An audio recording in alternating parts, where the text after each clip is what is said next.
What's happening, everyone? Time for another whiskey review. That's Mikey, I'm Narby, and this is our final bourbon review for the short series that we did, the fourth one. And of course, we had to do Pappy Van Winkle, 23-year-old, one of the most expensive and most collectible bourbons in the world. I know 2-3 years back when it was available on shelves, it was around $230, and now it's $2,000 plus. So it's a crazy. It skyrocketed all the way up to being one of the most highly collectible bottles you can own. So of course we are curious, as you guys know, and we definitely want to find out what it's all about. So without further ado, let's pour ourselves a little dram here.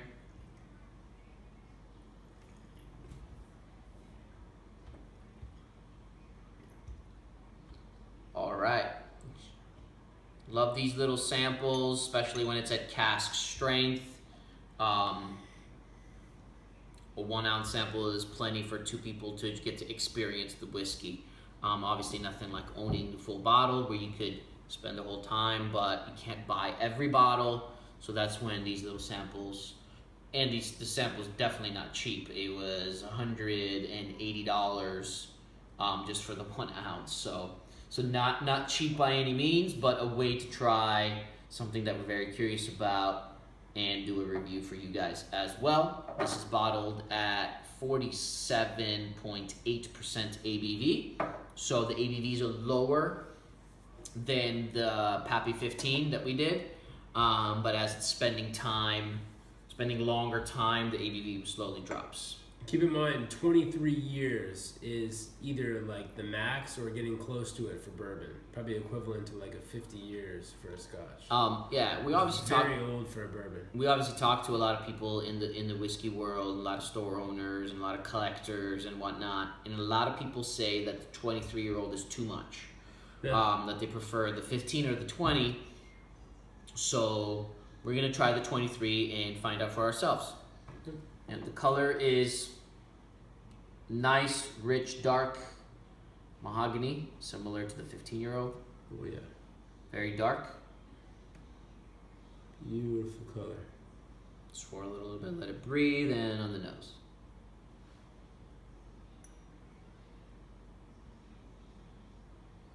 Oh my God. Wow. Different world. Wow. That's complex. Put that down for a second, let it breathe a little more. Yeah, it screams high end on the nose right away. It screams super high end. It screams that, not that it's worth the price, but that it's the highest end possible of the Pappies. At least on the nose at first. Wow. It's a step above the 15. Oh, yeah. But just like Scotch, a lot of times when you have a 50-year-old Scotch, it blows you away on the nose. You're getting stuff that you just don't get from regular Scotches, and then on the palate, too dry. So it's possible that it's that. But right away, yeah, might be too oaky. But the nose is crazy. It's rich, dark honey, like the best aged, rich, dark honey. Oh shit! Damn, that's good. It's got the high grade maple syrup. You know, if you've had different kinds of maple syrup, there's high grade maple syrup, and then there's the cheap brand that you know that kids like on their pancakes. But if you ever had high end maple syrup, it's that. Cardamom, cinnamon.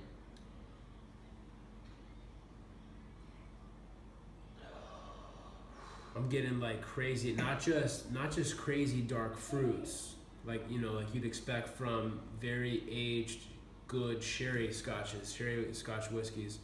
But I'm getting like really old, good, like dry French wine flavors as well. Like, this is crazy. Crepes, Swedish style pancakes, thin French crepes with butter and brown sugar. And yes, I have had that. It reminds me of that.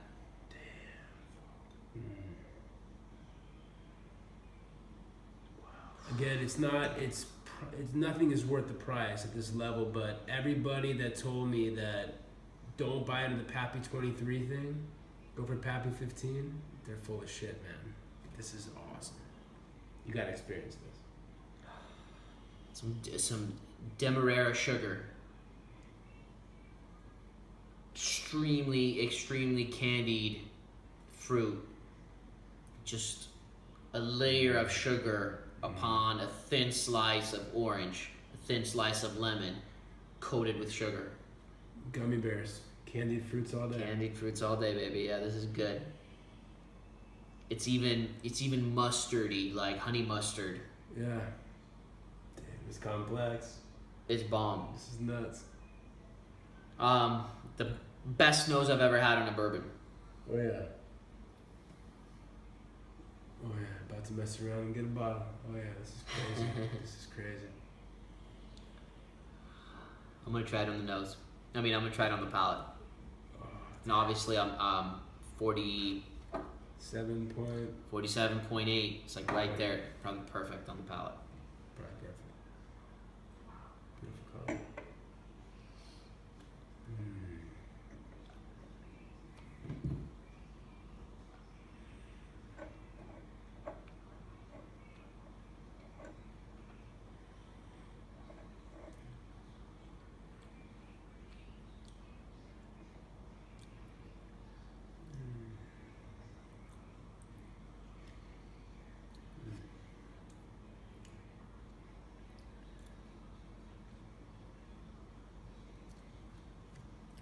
Great mouthfeel.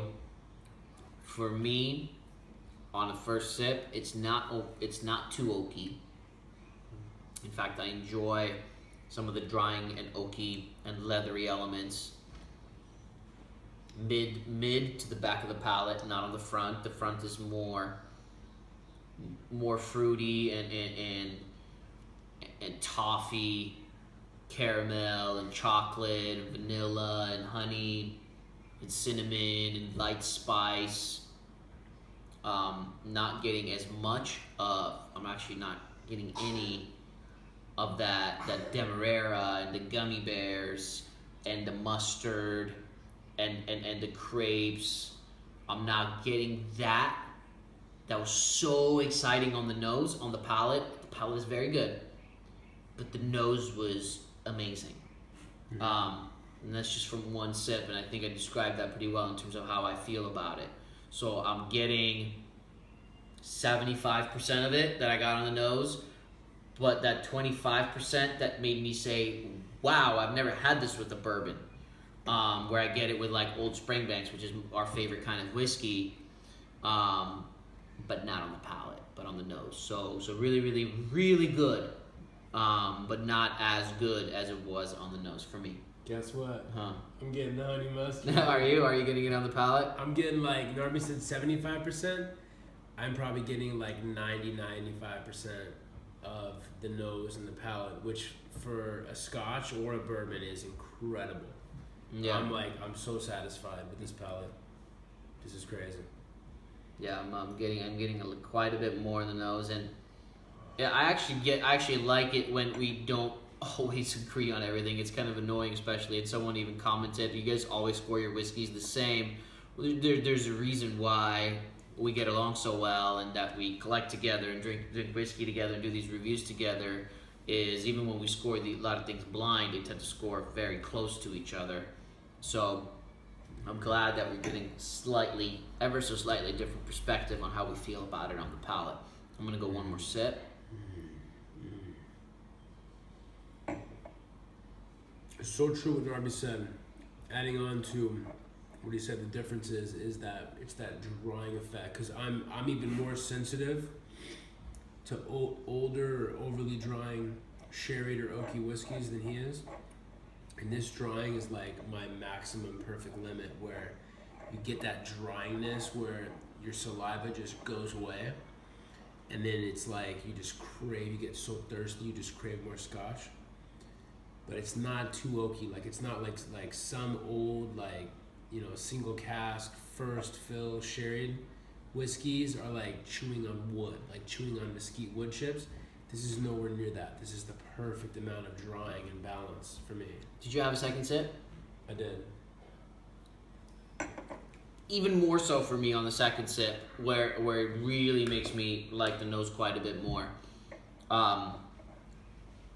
It's slightly more drying on a second sip, having a little bit more, and still very, very enjoyable. I'm trying to compare it to the last bourbon review that we did. That one was more fruity and more floral, and this one has more dark undertones to it, that dark honey, that high quality maple syrup, that dark, rich brown sugar.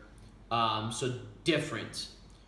Score-wise, they score the same for me, yet they're very, very different. So for me, this is a 92, 92 out of 100. How would you score it, Mikey? For me, if I could give it a half, I'd give it 94.5, but I can't, so I'm gonna do 94. But that's how good it is. For me, it's a 94, and it's so complex. And for me, the palate is so close to the nose, and the nose is so mind-blowing for a bourbon, or for any whiskey, that it's on its way to being a 95. I'm gonna stick to a 94. This is an amazing, amazing, amazing bourbon. That concludes our final bourbon review. We do have more bourbons. We will review more bourbons, not right away. And we're also gonna review some cognacs and armagnacs as well. I'm a huge fan of brandy, probably my second favorite after Scotch whiskey.